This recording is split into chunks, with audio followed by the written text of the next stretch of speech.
African National Congress stalwarts and veterans have lamented corruption allegations against ANC members, supporting the move for those implicated to face the full might of the law. That's right. Veterans League Mavuso Msimang says those implicated have an ethical responsibility to step aside to protect the integrity of the ruling party. But he further outlined this and more in his presentation on Sunday, which was named the nuts and bolts behind the revolutionary morality. So let's discuss this now with Mr. Msimang via Skype. Thank you so much for your time, Mr. Msimang. I mean, this is not the first time that you have lamented about individuals within the ANC, you say, that of course have caused the integrity of the party to be compromised, saying that it's almost as if it brings about an erosion within the party due to these allegations of corruption. Yeah, thank you very much. I just want to do a small correction, which is I'm not chair of or CEO of the Oliver Tambo Foundation, great name though it is, but I am the chairman of Corruption Watch and a member of the Veterans League of the ANC. Thank you very much for the opportunity. Yes, we have indeed many people, including veterans, just many South Africans have been very worried about the level of corruption that's been taking place in the country, particularly as it is linked to the African National Congress, going right up to the leadership. It's a source of serious worry because the ANC happens to be government, and if there is corruption within the ANC, it affects the whole nation. I did indeed do a webinar yesterday, and it was prepared by the Oliver Tambo School of Government, which is an ANC body. Yeah, that's the position right now. Now, I mean, you talk about the revolutionary morality, and how does that play into what we are seeing at the moment? I mean, is there a fault in that morality that set up the players to behave the way they are now? Yeah. In fact, yesterday we talked about revolutionary and all of that and said, really, if we continue like this, can we really still call ourselves revolutionaries? Because revolutionary morality is guided by the right ethical conduct. It sticks to a platform of the highest commitment to the cause of the people. It just would never be associated with the kinds of things that are currently being associated with the ANC. There is something very seriously wrong. We are seeing people arrested, and we're very happy about that, just like everybody else in South Africa, that things that have been, corruption that has been alleged for many years in some instances. It seemed as if the criminal justice organizations, the NPA in particular, even the SIU, seemed not to be getting ready to move to investigate these things. The investigations that are taking place, Bandai, the asbestos corruption, this is just what was required. We hope that the NPA, the SIU have made very thorough preparations so that after waiting this long, people, they don't lose it on the case on technical.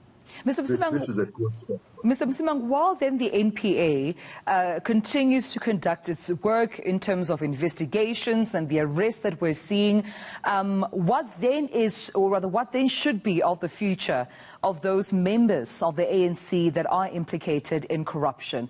From your talk yesterday, what came out of talks in terms of then what should be done in terms of those members who are either found guilty of corruption or are still, investigated for corruption? There are two levels. The National Executive Committee of the ANC took a very far-reaching decision about a month ago that anybody implicated, that's implicated in corruption, should step down or step aside. They should approach the Integrity Commission of the organization and discuss their case with them. The whole thing here is that there are two sets of issues here. The first one being the impact of such accusations, such associations with corruption on the African National Congress. So for the sake of the African National Congress, you want to step aside and say, I am innocent if you are, and I'll have this thing defended. I'll defend myself in court. But in the meantime, I'm moving myself away from the ANC so that the ANC is not seen to be keeping in high places, in senior organs, people who are implicated in the corruption. You know, what has happened with it is that a number of people who are facing serious allegations of corruption. It seemed as if the ANC was just shrugging its shoulders and saying, well, you know, until they appear in court, there's nothing wrong. There is everything wrong with a person who is alleged to have done wrongdoing to a point that to a point that criminal investigations are instituted against them, staying in the public, representing us in Parliament, all of them. I mean, you know, one of the problems, this is obviously me going on for so long, so many of the perpetrators feel that they are immune. But what really concerns me about what we've seen playing out during the pandemic is the level of cruelty associated with this corruption. The fact that people's lives are put at risk, the food parcels that were stolen. I mean, that's sort of corruption on the sort of sickest levels. I mean, how did we become so morally corrupt? Well, that's the crux of the matter.